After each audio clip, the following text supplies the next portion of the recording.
رات کا سناٹا مدینہ کے کنارے ہوا میں ریت گھوم رہی ہے، چاند بادلوں میں چھپا ہے۔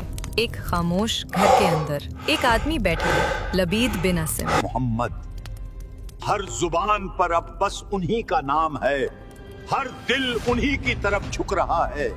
کون ہے وہ جو ہمارے جادو، ہماری چالیں سب مٹا گئے؟ کبھی ہم سے علم مانگا جاتا تھا، اب سب انہی کی طرف دوڑتے ہیں۔ اب میں دیکھتا ہوں کیسے یہ نور برقرار رہتا ہے۔ آج میں دیکھتا ہوں کیا ان کا رب انہیں مجھ سے بھی بچا لے گا۔ وہ دھیرے دھیرے ایک ڈبہ کھولتا ہے، اندر کنگھی اور کچھ ٹوٹے ہوئے بال رکھے ہیں۔ اس کی نظر ان بالوں پر ٹھہر جاتی ہے۔ ان سے ہی اب ہوگا وہ کام۔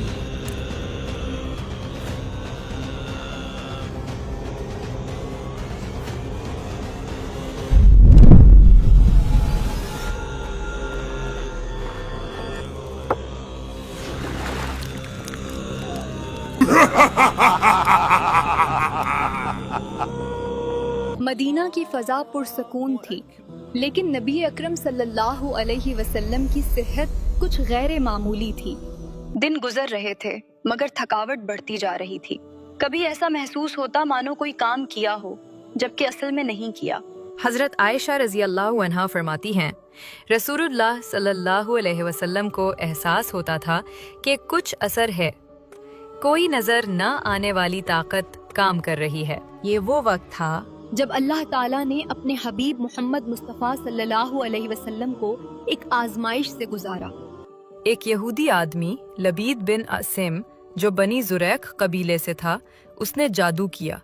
اس نے رسول اللہ صلی اللہ علیہ وسلم کے بال اور کنگھی لی، انہیں ایک کھجور کی ڈھال میں باندھا، 11 گرہیں لگائیں اور اسے زربان نام کے کنویں میں ڈال دیا۔ دن بیتتے گئے، رسول اللہ صلی اللہ علیہ وسلم کی طبیعت بھاری رہنے لگی۔ آپ صلی اللہ علیہ وسلم کو ایسا محسوس ہوتا جیسے کچھ کیا ہے جبکہ کیا نہیں ہوتا۔ کبھی نیند میں بے چینی، کبھی یادداشت میں الجھن۔ انہیں محسوس ہو رہا تھا جیسے کوئی چیز انہیں روک رہی ہے، مگر وہ کیا ہے یہ معلوم نہیں ہوتا۔ صحابہ کی آنکھوں میں بھی فکر جھلکنے لگی تھی، مگر پھر اللہ تعالیٰ نے اپنی رحمت سے راستہ دکھایا۔ ایک رات رسول اللہ صلی اللہ علیہ وسلم کو 2 فرشتے نظر آئے، ایک آپ کے سرہانے بیٹھا اور دوسرا پاؤں کی طرف۔ یہ شخص کس چیز میں مبتلا ہے؟ اس پر جادو کیا گیا ہے۔ کس نے کیا؟ لبید بن عاصم نے۔ کس چیز سے؟ کنگھی اور بالوں سے۔ صبح جب رسول اللہ اٹھے تو آپ نے اپنے کچھ صحابہ کو بلایا۔ حضرت علی بن ابی طالب رضی اللہ عنہ، حضرت زبیر بن عوام رضی اللہ عنہ اور حضرت عمار بن یاسر رضی اللہ عنہ کو حکم دیا، جاؤ اس کنویں کو ڈھونڈو اور وہ چیز نکال لاؤ۔ وہ روانہ ہوئے۔ مدینہ کے باہر جہاں کھجور کے درختوں کے درمیان پرانا کنواں تھا، انہوں نے پانی نکالا اور نیچے دیکھا۔ وہاں کھجور کی ڈال بندھی ہوئی تھی جس میں کنگھی اور بال لپٹے تھے اور گرہیں کس کر لگی ہوئی تھیں۔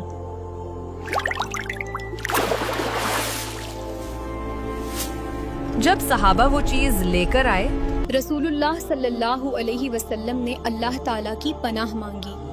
پھر 2 روشن صورتیں نازل ہوئیں۔ بسم اللہ الرحمن الرحیم۔